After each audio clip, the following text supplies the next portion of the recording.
आदिला हमारे साथ कॉलर मौजूद है गुजरावाला से। अस्सलाम वालेकुम। वालेकुम अस्सलाम। कैसी हैं आदिला, आप ठीक हैं? अल्लाह का शुक्र है। अम्बिहा, आप कैसी हो? अल्लाह का शुक्र, बिल्कुल ठीक ठाक। मुझे बताएं, आपके नजदीक क्या पहचान है दोगले लोगों की? मैं ये कह रही हूँ आपको कि मेरा कजन था तो उसके बच्चों को मैंने पाला पोसा, उनके सारे काम किए, शादियां भी की, सारे काम किए। तो तब मैं ठीक थी। अब मैं गरीब हो गई हूँ, वो अमीर लोग हो गए हैं, तो अब मुझे उन्होंने पीछा दिखा दिया है। मेरी बेटियां भी जवान है, बेटे भी जवान है, मैं रेंट पे हूँ, मैं मरीजा भी हूँ, कैंसर की मरीजा रही हूँ। वो मुझे नहीं पूछते मैं कौन हूँ कौन नहीं हूँ। लोगों को कहते हैं कि अब हमें अल्लाह ने दिया तो हमें देख नहीं सकती। तो अब मुझे इसका कैसे सबर आए? मेरे बच्चे कहते हैं आप ना रोया करो, मैं एक गरीब इंसान हूँ, तो क्या करूँ मैं इसके लिए? काश मेरे पास कोई ऐसी एडवाइस हो, मैं आपको कोई ऐसा नुस्खा दे दूं कि आपकी तकलीफ कम हो।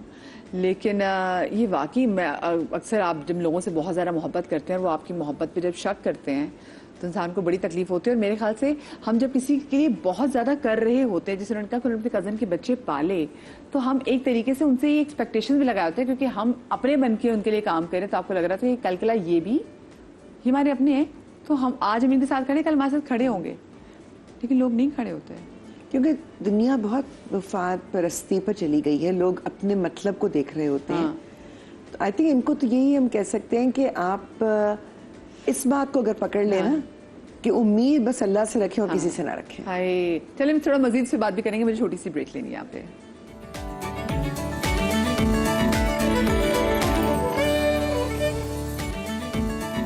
Welcome back after the break. ये दोगले लोग कैसे होते हैं? क्या इनके फीचर्स आम लोगों से मुख्तलिफ होते हैं? नहीं, ये भी आप जैसे हसीन और जमील जैसे लोग होते हैं।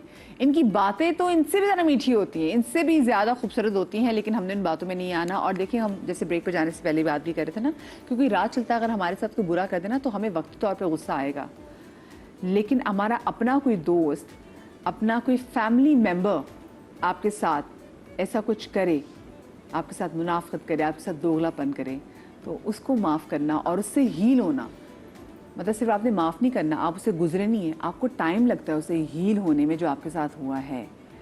तो ऐसे लोगों से कैसे बचना है? और इससे पहले ज़रा मैं लूँगी ना, ज़रा निशानियों के हवाले से भी मैं चाह रही हूँ कि ज़रा अब बात करूँ, क्योंकि हम पहले भी खैर छोटी छोटी निशानियाँ तो आपके सामने रख रहे थे।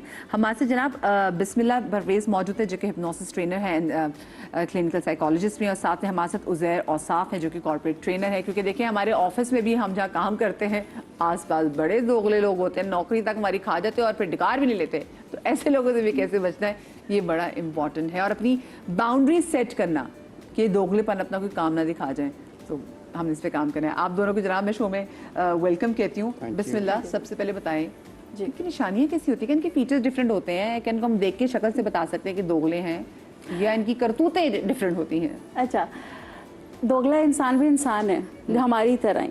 अब बहुत दफ़ा हम ये होते हैं कि अब उसकी जो पर्सनैलिटी बन गई है, एडल्ट है, तो हम कहते हैं ये दोगला है और हम उसको लेबल कर देते हैं। लेकिन ये दोगला आज नहीं बना था, ये दोगला बहुत बचपन से बना है और ये हम ही ने बनाया है, और इस पर कोई फोकस नहीं करता। बच्चा जो है जब पैदा होता है ना, तो वो बिल्कुल एक ब्लैंक स्लेट की तरह होता है, उसको कुछ नहीं पता होता क्या करना क्या नहीं करना। बच्चा पैदाइश से लेके, बल्कि कुछ तो अब स्टडीज ऐसी हैं कि माँ के पेट में जब बच्चा होता है आखिरी ट्राइमेस्टर में, तब से उसका अनकॉन्शियस माइंड डेवलप होना शुरू हो जाता है। सुन रहा है। टिल 7 years of age बच्चा जो देख रहा है, जैसे देख रहा है, वो वैसा ही जो है वो अडॉप्ट करेगा ऑब्जर्वेशन से और एब्जॉर्ब करके सोसाइटी से। ठीक है, आप दोगलेपन की ये देख लें कि हम बच्चे को ये कहते हैं बहुत दफ़ा कि झूठ नहीं बोलना। ठीक है, ये आ रहा होता है, मॉरल्स हम ही सिखा रहे हैं ना, वैल्यूज हम सिखा रहे हैं कि झूठ बोलना नहीं अच्छी बात होती। लेकिन जब वो बच्चा वो फोन उठाता है और अंकल अरशद की कॉल आती है और फटाफट देखता है, तो बाप कहता है कि कह दो कि भाई मैं घर पे नहीं हूँ, तो उसने क्या देखा? उसने ये नहीं देखा कि बाप क्या बोल रहा था पहले। ये हमारे टाइम की बात थी कि हमें बड़ा शौक होता है ना भाग के फोन उठाना कि कौन बात कर रहा है। हाँ। आजकल के बच्चों के पास अपने फोन है। अब जो अब्बा का फोन है तो बच्चे He is not allowed, लेकिन वो अब्बा Sometimes people come as a visitor, guest आते हैं, तो हम क्या कह देते हैं कि भाई उसको ये कह दो। हम बच्चे को ये भी बोलते हैं कि बड़ों की इज्जत करनी चाहिए, ये मॉरल्स में आ गया ना। अब बच्चा कह रहा है कि ठीक है बच्चों बड़ों की इज्जत करनी चाहिए, ये मेरे माँ बाप ने सिखाया, पर वही माँ बाप जो हैं वो अपने माँ बाप के साथ बदतमीजी कर रहे होते हैं, तो बच्चा पिक कर लेता है। बच्चा कहता है बाप ने ये कहा था कि इज्जत करनी चाहिए पर बाप ये कर रहा है या माँ ये कर रही है, फिर और कैसे हो सकता है। हम स्कूल्स में जाते हैं, इज्जत यही होती है जो कर रहे हैं ना बाप, ये शायद इज्जत द वर्ड्स, हम हमेशा कहते हैं कि जो हम अल्फाज अदा कर रहे हैं ना उसमें ही सारी चीजें, नहीं, वर्ड्स अपनी अहमियत रखते हैं पर एक्शंस ज्यादा अहमियत रखते हैं कि बच्चा क्या पिक कर रहा है, एक्शंस पिक कर रहा है, वो आपकी बातें नहीं पिक कर रहा है, वो जिस तरह आप डेमोन्स्ट्रेट कर रहे हो वो पिक कर रहा है। पर एक बात मैं अक्सर अपने शो में भी कहती हूँ, देखिए माँ बाप के 4 बच्चे, माँ बाप की तरबियत सेम है, चारों बच्चे डिफरेंट फितरत के साथ, नेचर के साथ पैदा हुए हैं। उनमें से कोई दोगला भी निकलेगा, कोई बहुत शरीफ भी निकलेगा, कोई दलेर निकलेगा और बहुत निखट्टू भी निकलेगा। लर्न्ड बिहेवियर्स, ठीक है, लर्न्ड फितरत भी इंसान तो इंसान है ना। तो आप मुझे बताएं, तो इंसान अपनी फितरत माँ बाप अगर झूठ नहीं बोले, लेकिन आप कह हम तो ने जिंदगी कभी ऐसा नहीं किया। लोग अक्सर कहते हैं हमारा बच्चा ऐसा कैसा निकल आया, वो कहाँ से, वो ये माँ बाप, सीख रहा है। अच्छा वो माँ बाप के उसमें साइकिल से तो निकल गया ना, तो वो बाहर जब सोसाइटी में जाएगा, वो स्कूल में जाएगा, स्कूल में इनजस्टिस कैसे हो रहा है। जब आपकी टीचर है वो एक बच्चे को कह रही है कि आपने डेडलाइन से पहले, आपने, अब डेडलाइन आ गई थी, आपने असाइनमेंट क्यों नहीं दी, ठीक है, या आपने होमवर्क क्यों नहीं दिया, और वो बच्चे ने सच बोल दिया कि मैडम मुझे नहीं याद रहा या फिर मैं नहीं कर पाया, तो उसको आपने पनिशमेंट दे दी। और एक और बच्चा था जिसने कहा कि मैडम मेरा पेट में दर्द हो रहा था, इस वजह से मेरे बुखार था तो मैं नहीं कर पाया, और आपने उसको कहा अच्छा मैं तुम्हें एक और दिन दे देती हूँ, तो इनजस्टिस हो गया। अब बच्चे के माइंड में क्या हुआ, बच्चे के माइंड में जब मैंने सच बोला तो मुझे पनिशमेंट मिली इस चीज की, और जो उसने झूठ बोला तो उसको फेवरिज्म मिल गया, वो फेवरेटिज्म हो गया या फेवर मिल गई। घर में बच्चे अगर नुकसान भी करें तो माँ भी जो है ना तो अच्छे तरीके से डील करे, वरना बच्चों ग्लास टूटा है, कैसे टूटा मुझे तो नहीं पता, कैसे टूटा, फलाने से हो गया, ये चीज हो गई, इससे हाथ लग गया, क्योंकि वो डर के झूठ बोल रहे हैं। एक और चीज इसके अंदर आती है, सिर्फ लास्ट इसमें जो हिपोक्रेट होता है ना, वो पहला जो हिपोक्रेट बना है ना वो आउट ऑफ ईवल नहीं बना, आउट ऑफ फियर बना है, क्योंकि हमने उसको फियर सिखाया कि अगर ये बोल दिया तो इसके कॉन्सिक्वेंसेज ऐसे होते हैं। कौन पहला हिपोक्रेट, ये भी मुझे बताते हैं। वी ऑल आर हिपोक्रेट्स इन सम वे और अदर, और हमने सीखा वहां से, ये बचपन से। तो रूट कॉज को पकड़ना बहुत जरूरी है, उसके बाद फिर हम आगे अब जो आ रहे हैं उसे बचना कैसे, अवेयरनेस, बट जो देख रहे हैं उनको पता है कि घर में बच्चे भी हैं, उनके साथ क्या करना है। कॉर्पोरेट कल्चर में कैसे पता चलेगा कि दोगला कौन है, निशानियां क्या होती हैं ऐसे लोगों की? निशानियाँ एक तो ये कि वो आपके सामने हमेशा आपके मतलब की बात करेंगे, कभी भी आपको क्रिटिकल फीडबैक नहीं देंगे, ऑल्दो आपके बारे में इनके ख्यालात होते हैं बहुत सारे, आपकी एब्सेंस में आपके पीछे बहुत सारी बातें करेंगे, चाय पे बैठ के, सिगरेट ब्रेक के ऊपर, खाने पे बैठ के, ख़ास तौर पे आपके सीनियर्स के सामने खुद लाइमलाइट लेने की कोशिश करेंगे, आपको लाइमलाइट से हटाने की कोशिश करेंगे। तो ये सब आइडेंटिफिकेशंस हैं, और मुझे पर्सनली लगता है जिस तरह, एंड क्योंकि मेरा काम ऐसा है कि हर दूसरे दिन किसी ना किसी इदारे के अंदर आपको ना थोड़ी सी, अंग्रेजी में कहते हैं you have got to grow your skin thick, क्योंकि आप लोगों को तो कुछ नहीं कर सकते ना, आपने जो भी करना है अपने साथ ही करना है, अपने खुद को मैनेज करना है, खुद की चीज़ों को लेके चलना है, आपकी कामयाबी की जिम्मेदारी भी आपकी, नाकामी की जिम्मेदारी भी आपकी, रिलेशनशिप्स की जिम्मेदारी, सारी जिम्मेदारी आपकी है। तो लेट पीपल जो कर रहे हैं वो कर रहे हैं। आपको पहली बात तो ये समझ, ये सेंस होना ज़रूरी है कि आपके अराउंड जो लोग हैं उनमें से कितने लोग हैं जो मुखलिस हैं और कितने लोग हैं जो सिर्फ अपना फ़ायदा देखते हैं। ये कुछ बिहेवियर्स हैं, अगर आप इनसे अपना फीडबैक मांगे भी ना, एंड आई बिल्कुल ये पॉइंट ब्लैंक बात बता रहा हूँ मैं आपको, कि अगर आप इनसे अपने बारे में फीडबैक भी मांगे ना कि यार मुझे बताओ मुझे कैसे बेहतर होने की ज़रूरत है, ये कभी नहीं देंगे आपको फीडबैक। अच्छा, हाँ, ये बात आपने सही भी की। मुझे बताएं, फिर हम जब किसी भी इदारे में जाते हैं, और स्पेसिफिकली वो लोग जो कि अब किसी जगह जाएंगे काम करने के लिए, नौकरी के लिए, तो उनको कैसे पता चलेगा कि हमने अपनी ऐसी बाउंड्री कैसे सेट करनी है कि हम बिला वजह गैर ज़रूरी तौर पे किसी शख्स पे इतना रिलाई ना करें कि बाद में वो हमें बैकस्टैप। मतलब बाउंड्री पहले, मेंटल बाउंड्री पहले ड्रॉ करना जरूरी है। फॉर एग्जांपल हम किसी एक इदारे में आते हैं, आप वहाँ पहले से काम करिए और मैं वहाँ ज्वाइन इन करता हूँ, ठीक है। अब हम दोनों एक दूसरे की तबीयत नहीं जानते, बस जानते हैं कि साथ में काम करना शुरू कर दिया।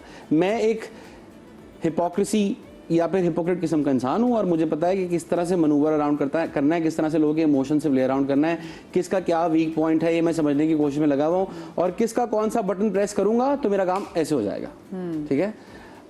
अब ये मेरा मसला है ना, ये मेरे साथ बुराई है, मेरा ये प्रॉब्लम्स है, मैं ये करता हूँ, गलत करता हूँ, नहीं करना चाहिए, वो सारी डिबेट अलग है।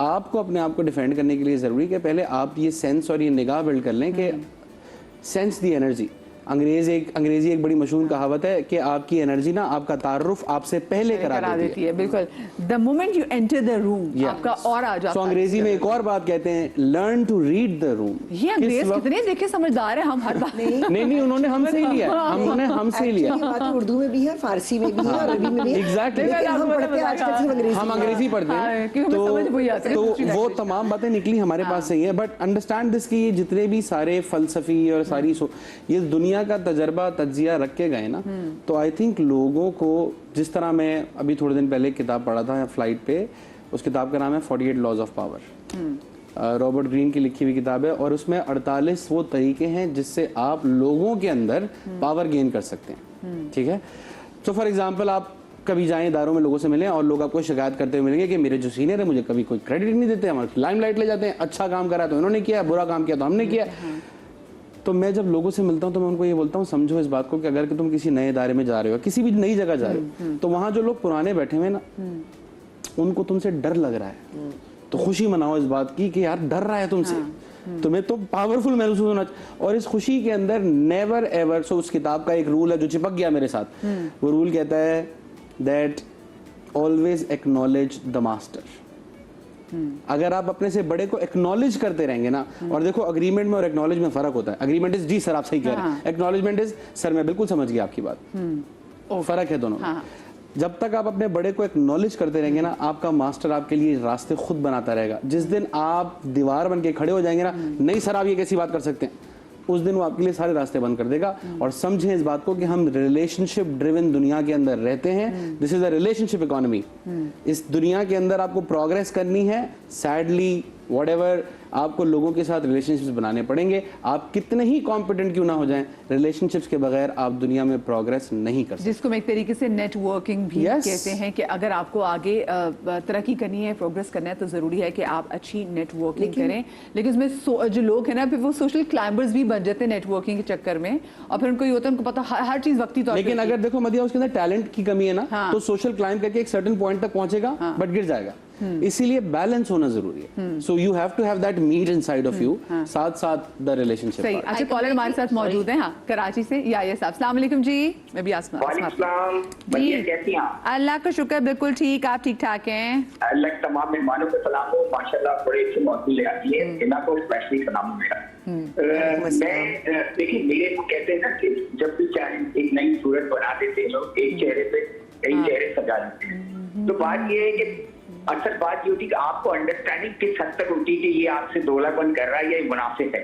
तो ये आपकी अपनी सेंस होनी चाहिए। जैसे हम माशरे में इस तरह के बेइंतहा लोग होते हैं जो आपके सामने कुछ होते हैं, पीछे कुछ होते हैं, बैक बाइटिंग भी करते हैं। लेकिन मेरे अपने लिहाज से देखिए, दुनिया में हर किस्म के लोग हैं, ये आपकी अपनी अंडरस्टैंडिंग का लेवल है कि आप उससे किस तरह बचते हैं। अब मेरा जो सवाल आप भाई से ये है, आप सबसे यही है, देखिए कुछ लोग कहते हैं माशरे के अंदर वो ओपनली दोगलापन कर रहे होते हैं, लेकिन क्योंकि वो इन्फ्लुएंशियल लोग होते हैं, लोग उनके आगे बात नहीं करते।